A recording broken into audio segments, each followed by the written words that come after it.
Τώρα κυριαρχούν τα τριάρια, 3 αντίπαλοι με 3.333 ευρώ αξία ο καθένας.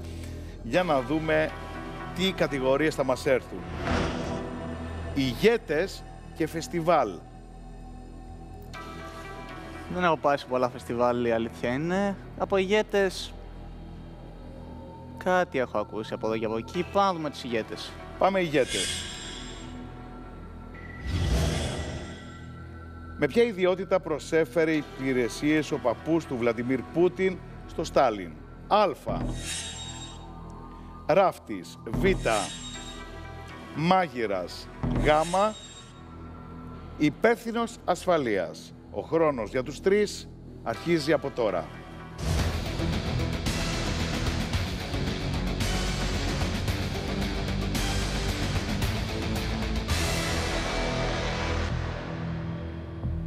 Με ποια ιδιότητα προσέφερε υπηρεσίες ο παππούς του Βλαντιμίρ Πούτιν στον Στάλιν?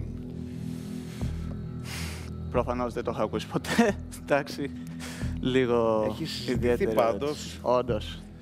Ναι. Κοίτα, ξέρω ότι ο Πούτιν ήταν πρώην πράκτορας της KGB. Ναι. Τώρα θα μπορούσε να ήταν οικογενειακό, να ήταν μάγειρας ο παππούς του και να κατέληξε στη KGB, Πούτιν, η ράφτης. Τώρα, ράφτης, πώς συχνά προσφέρει υπηρεσίες σε κάποιον? Δεν φαντάζομαι να έχει έναν πελάτη ο ράφτης.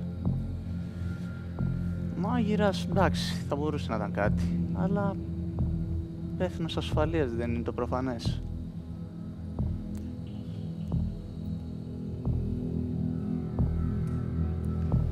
Να εμπιστευτώ τα αισθητά μου. Πιες μια γουλιά. Η πρώτη σκέψη σου ήταν μάγειρας, από ό,τι κατάλαβα.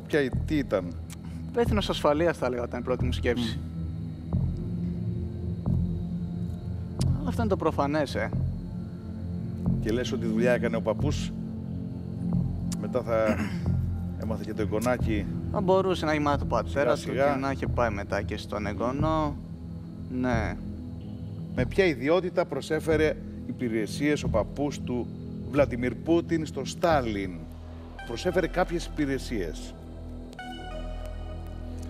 Κάθε λανθασμένη απάντηση, σε περίπτωση που απαντήσει σωστά, θα σου δώσει 3.333 ευρώ. Καταλαβαίνεις πόσο σημαντική είναι η απάντησή σου.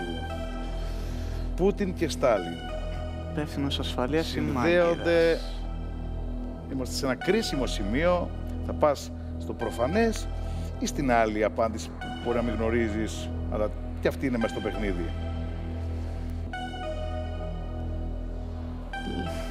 Σκέφτομαι πως πάω στο μάγειρα τελικά.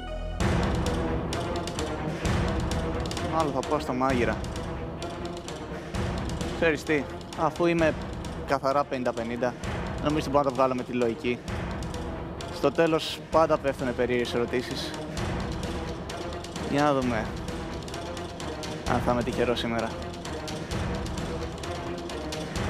Είμαστε έτοιμοι να δούμε τι θα πατήσει ο Αντρέας. Μια πολύ κρίσιμη απάντηση και πατάει το Β, μάγειρας. Πολύ μεγάλη αγωνία. Με ποια ιδιότητα προσέφερε υπηρεσίες ο παππούς του Πούτιν στο Στάλιν? Μάγειρας, απάντησε ο Ανδρέας. Για να δούμε τι απάντησαν οι τρεις. Και έχουμε μία λάθος απάντηση στη θέση 70, δεύτερη λαθασμένη απάντηση στη θέση 87. Και ο Γιώργος λοιπόν εκτός και στη θέση 83 ο Νίκος. Και οι τρεις εκτός παιχνιδιού. Πω τι γίνεται. Οι τρεις αξίζουν 10 χιλιάρικα. Συγκεκριμένα 9,999. Άρα, εάν ήταν μάγειρας ο παππούς του Πούτιν στο Στάλιν, τότε θα φύγεις με 13.000 περίπου από το παιχνίδι. Δεν παραπονιέμαι. Με 13.000 ευρώ, εάν αυτή είναι η σωστή απάντηση. Και οι τρεις απάντησαν λάθος, που δεν ξέρουμε τι είναι. Μάγειρας, ράφτης ή υπεύθυνος ασφαλείας. Φυσικά εσύ θέλεις να έχουν απαντήσει ή ράφτης ή υπεύθυνος ασφαλείας. Θέλω να έχουν απαντήσει το προφανές, το υπεύθυνος ασφαλείας. Μάγειρας. Λέτε ο παππούς του Πούτιν να ήταν μάγειρας. Για να δούμε. Γι' αυτό έμαθε για μαγειρέματα και άρχισε να μαγειρεύει παρασκηνιακά εκεί στην ΚΑΚΕΜΠΕ. Και είδαμε που έχει φτάσει τώρα. Μπορεί. Τα έχει κάνει θάλασσα στην Ουκρανία. Όχι μόνο. Κυρίες και κύριοι, η σωστή απάντηση, η απάντηση που μπορεί να δώσει 13 χιλιάρικα να αναδείξει μεγάλο νικητή τον Ανδρέα είναι... Και είναι...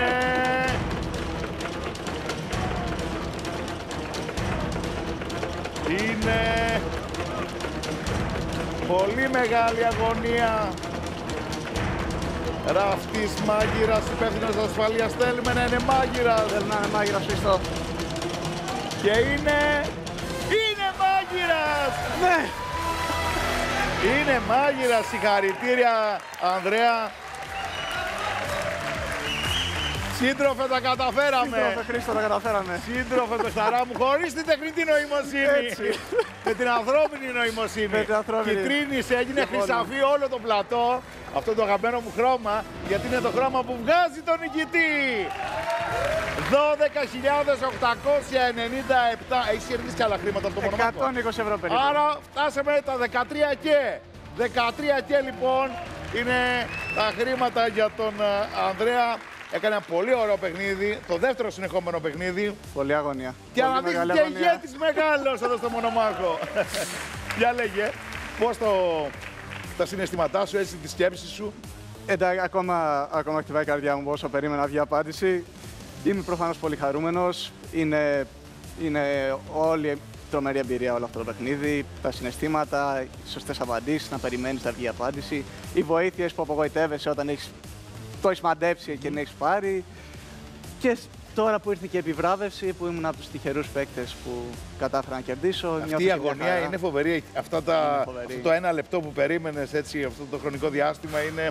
Ναι. Ουφ, πάρε αναπνοή, φύσαξε φύσα. Και ένα θερμό χειροκρότημα ακόμη για τον Σούπερ Ανδρέα. Να πούμε ότι ο παππούς του Πούτιν εργαζόταν ως μάγειρας και στον Στάλιν, αλλά πριν και στο Λένιν. Και στο Λένιν, ναι, πρέπει να τα μεγάλωσε. το ήξερες? Όχι, αλλά δεν μου κάνει εντύπωση. Πρέπει να τα μεγάλωσε. Ήξερες ότι είναι του Λένιν, αλλά όχι. Νομίζω θα τα καταφέρει. Λοιπόν, για άλλη μια φορά, Μπενσερέμος! Ο σύντροφος Ανδρέας τα κατάφερε. Ανδρέα, φεύγεις με 13 χιλιαρικάκια. Χάρηκα πάρα πολύ. Και εγώ, Χρήστο, και εγώ. Καλοφάγοντα. Τι θα τα κάνεις τα χρήματα, για πες μας. Τι σκέφτεσαι? Λέω να κάνω κάποια αναβάθμιση στον υπολογιστή μου. Ήμουν σίγουρο. Αναβάθμιση στον υπολογιστή κατευθείαν. Να τρέχω κι άλλα προγράμματα βέβαια. νευρονικών δικτύων που μου αρέσουν πολύ. Μπράβο. Και ενδεχομένως και κάποιο ταξιδάκι. Ναι, δεν θα ήταν άσχημα. Πολύ χαίρομαι. Και να μας ξανάρθεις, έτσι. Να ξέρεις ότι οι περισσότεροι που περνάνε από αυτό το παιχνίδι ξανάρχονται. Τους βλέπω κάτω. Ναι. Είναι πολλοί που έρχονται και ξανάρχονται. Και να είναι γλυκάκια. Ναι. Οι νικητές Και μας έδειξε γλυκάκια, μπράβο. Σίγουρα φέρω κάτι. Χάρηκα πάρα πολύ που τα είπαμε, Ανδρέα. Και εγώ, Χρήστο. Και εγώ.